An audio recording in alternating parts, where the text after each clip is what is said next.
runner for the White House again. Now, apparently indicted, he says, on federal charges. That is a significant moment in both the legal and the political landscape. We've seen this before, right? We saw the helicopters over New York City as Donald Trump was making his way to court back in that case several months ago. TBD on what we'll see in Miami. But remember, this is South Florida. This is not far from Donald Trump's relatively Mar-a-Lago home in Palm Beach. There is going to be the visual here of Donald Trump showing up in court as you're taking a look now at Mar-a-Lago.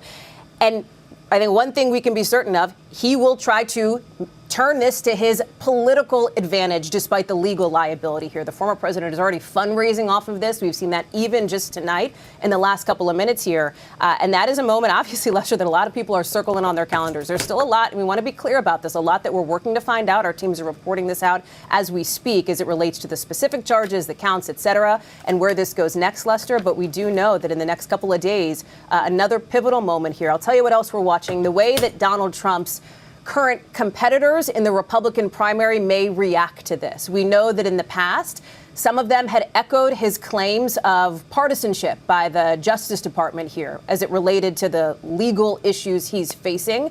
We will see as we start to get into the evening hours, as this news starts to get out, how they'll respond this time around, Lester. All right. We'll ask you to stand by again. Hallie, NBC News Chief White House correspondent Kristen Welker joins me. Let's pick up on this issue of the political fallout. Certainly, we've seen the number of potential Republican candidates multiply this week. They all had to know this moment might come and how they want to play it. What's your intel on that?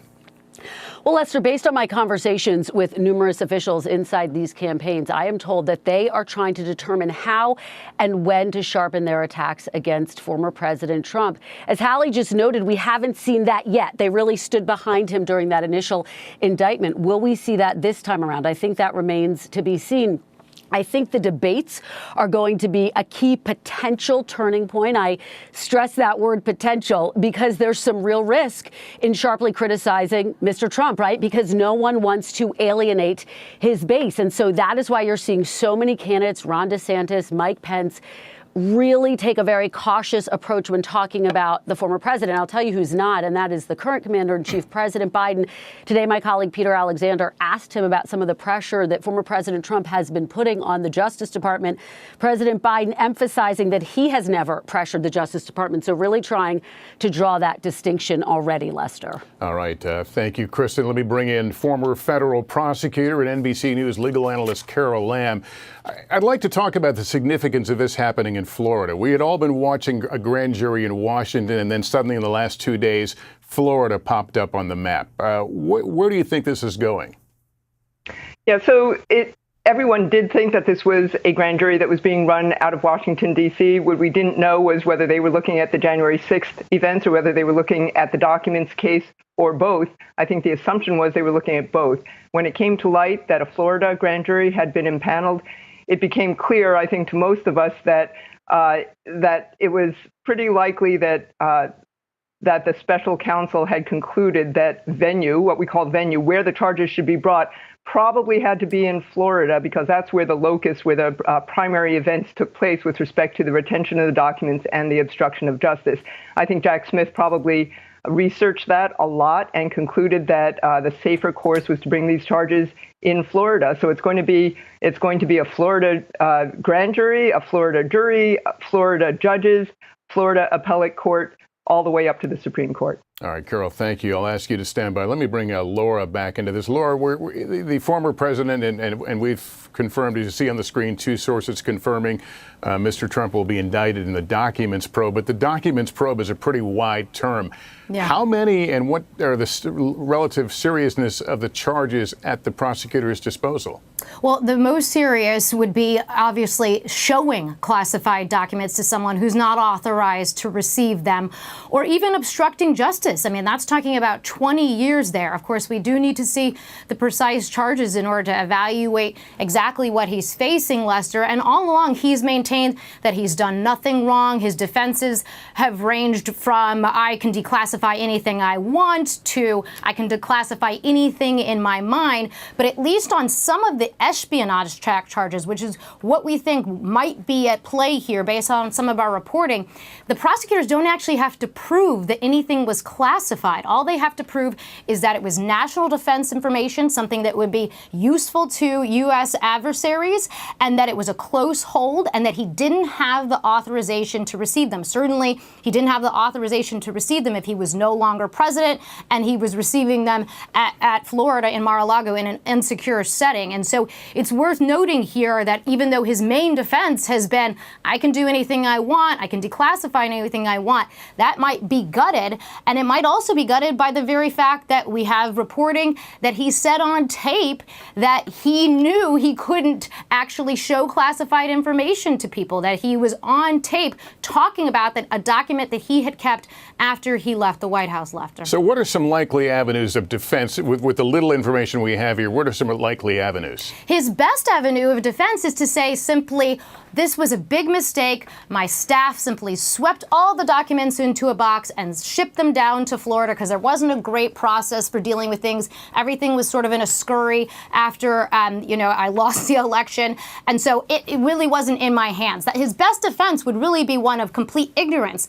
But of course, the fact that he retained the documents even after he was repeatedly asked to give them back, both by the National Archives and by the Justice Department after they found out that he had them, really is undercutting his best defense there. That really works against him. If he had simply returned the documents and said, I'm sorry, it was all a big mistake, I think we'd be in a very different position than one where we found ourselves, I think now, where he was repeatedly asked to give them back, and the Justice Department had to go as far as to get a search warrant for his home in Florida. All right, let me go back to Kristen Welker again, our White House correspondent. Kristen, we're hearing from the White House, obviously they're walking a very narrow line. Very narrow line. They're not commenting tonight, Lester, but I can tell you that earlier in this week, a source familiar with the planning at the White House saying that you can expect they will not be engaging in this directly. It is going to be business as usual. Of course, President Biden has announced his reelection campaign. We've already seen that strategy start to play out, trying to really emphasize that he is the person in the Oval Office right now carrying out the duties of the presidency. Look, they are prepared for former President Trump to blame President Biden if that happens. We are told they will emphasize the rule of law. What I just said a few minutes ago, the fact that President Biden has really tried to emphasize the DOJ is a separate branch from the White House. And so I think you're going to see, again, this attempt to try to draw those sorts of distinctions. And just going back to politically speaking, the potential impact on the former president, Lester, I would just remind our viewers, look, he continues to be the strong Republican frontrunner. His person who's closest to him, Ron DeSantis, is double digits behind. So the question is, at what point will his Republican rivals start to engage? We continue to watch that very closely. Continue to reach out to the White House for any reaction. So far, no specific reaction tonight, Lester. Yeah, the implications, though, are huge and will generate a lot of conversation. Let's go back to Hallie Jackson now. Hallie, walk us through how we got to where we are right now. Well, but stretches back to May of 2021, Lester. That is when the National Archives realized that some of the classified documents that they would have expected to have from the Trump White House didn't exist. Remember, the National Archives is a place where presidents hand over whatever documents of sensitive materials they have that are classified to be entered into kind of the official government record once they leave the presidency. So the National Archives said basically, hey, we don't have everything that we think that we need here. That led to months of back and forth. And then in January of 2022, so over a year ago, we saw the president's team turn over something like 15 boxes of classified records. It was in February that the FBI opened, we believe, that criminal investigation. Now, in early June, you had some FBI agents and others go down to South Florida. They got more material and a letter from Donald Trump's attorney saying essentially that was it. That was everything they had. That turned out, as we know, not to be true because of what you're seeing here in August. Another batch of documents taken by the FBI as the search warrant was executed at Mar-a-Lago. You'll remember that sort of now infamous picture of those documents laid out. Donald Trump at the time pushed back very strongly on that. He didn't like to see, this is the picture, he didn't like to see that picture out there. Now, it was later in August that a judge unsealed that search warrant that laid out what Laura has been talking about here, what we've been discussing on this special report, which potential federal crimes Donald Trump may have violated, including, for example, the Espionage Act. Some of those clues, some of those details came from that search warrant. The Trump team tried to push back, right? They wanted a special master appointed here. There was some legal back and forth. You probably remember some of the coverage of that. But as that played out, that is when Jack Smith was named by Attorney General Merrick Garland to oversee both of these sort of buckets here in this broader investigation. The classified documents piece, that's what we're talking about now, as well as, by the way, sort of separately, parallel, under the same umbrella, any wrongdoing, anything illegal that Donald Trump may have done related to the January 6th attack on the Capitol. Again, different sort of set of circumstances here. I think what we're talking about are these, of course, classified documents and that investigation, that probe. We have seen Donald Trump, as he's been running for the White House, furious about this. He has pushed back on this. We've talked about it quite a bit here.